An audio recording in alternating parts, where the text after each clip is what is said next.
This is London, the capital of the United Kingdom and one of the richest cities in the world. Its economy is worth more than $500 billion, meaning that if London were its own country, it would rank as the 26th largest economy globally, similar in size to Norway. For nearly 2 centuries, London has been a hub for high-value services like finance, offering some of the highest wages in Europe. But behind this image of wealth lies a very different reality. In 2023, London's councils estimated that more than 1 in 50 people in the city are homeless, a figure that has risen by over 50% in just 10 years. Britain now has the highest level of homelessness in the developed world. At the same time, real wages, what people earn after inflation, have remained flat for more than 15 years. This means workers today are earning roughly the same as they did in 2008, while the cost of living has surged. Housing costs in particular have exploded. As a result, more people are leaving the United Kingdom than ever before. A young professional can earn more than double the salary in New York compared to London, while the cost of living is only about 1/3 higher. Because of this gap, Britain is losing many of its young and skilled workers each year, especially from the National Health Service. Doctors and nurses are leaving due to low pay, long hours, and worsening working conditions.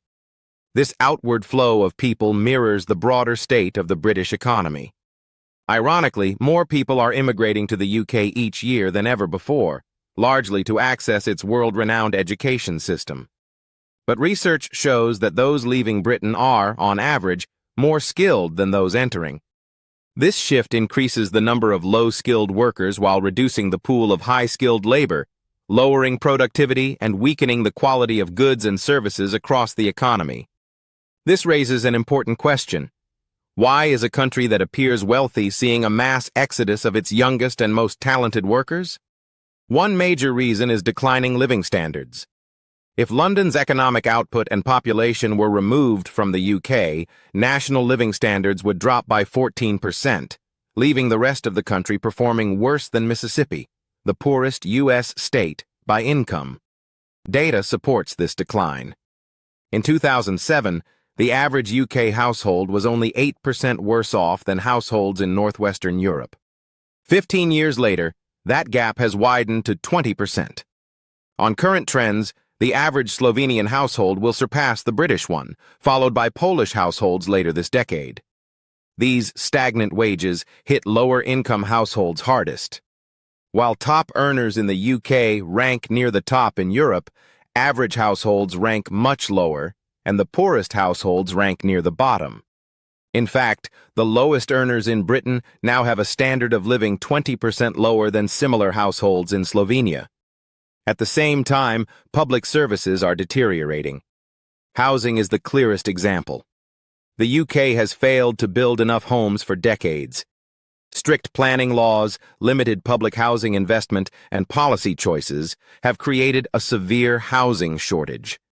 A key turning point came in the late 1970s with the right to buy policy, which allowed tenants to purchase public housing at discounted prices. While this expanded home ownership, it also dramatically reduced the supply of social housing.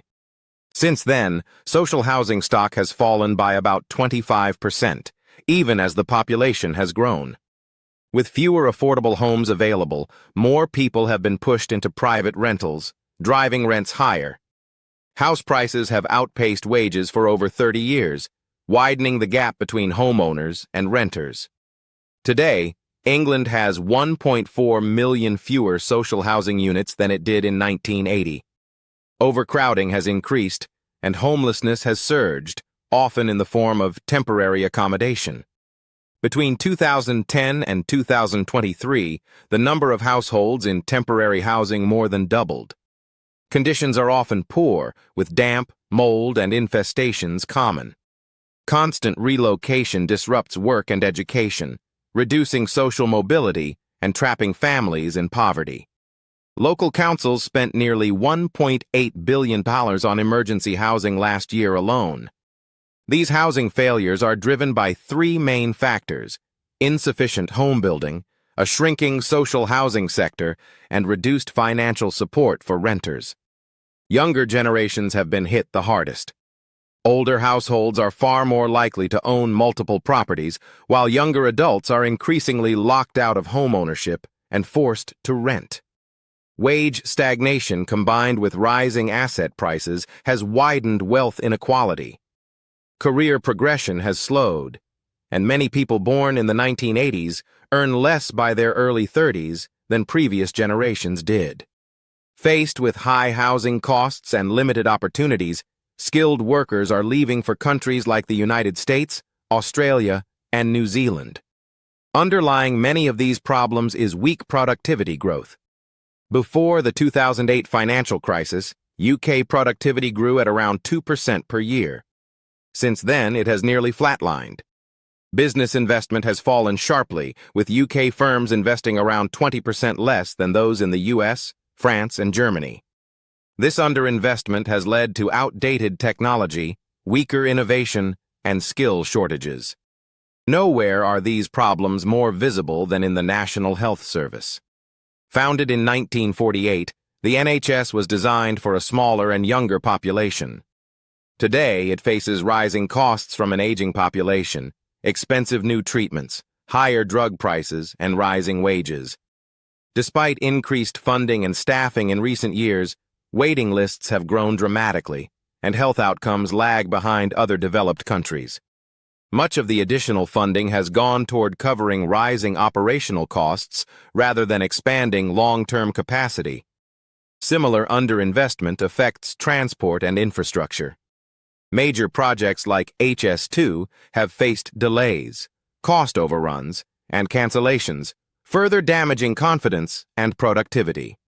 Brexit has also played a role by reducing trade with the UK's largest partner, the European Union, but it is not the sole cause. Many of Britain's problems were already present before Brexit. The deeper issue lies in decades of short-term decision-making that prioritized immediate gains over long-term investment. Even with political change, these structural problems will take years to fix. For many young and skilled workers, waiting is no longer an option, and that is why more people than ever are choosing to leave the United Kingdom behind.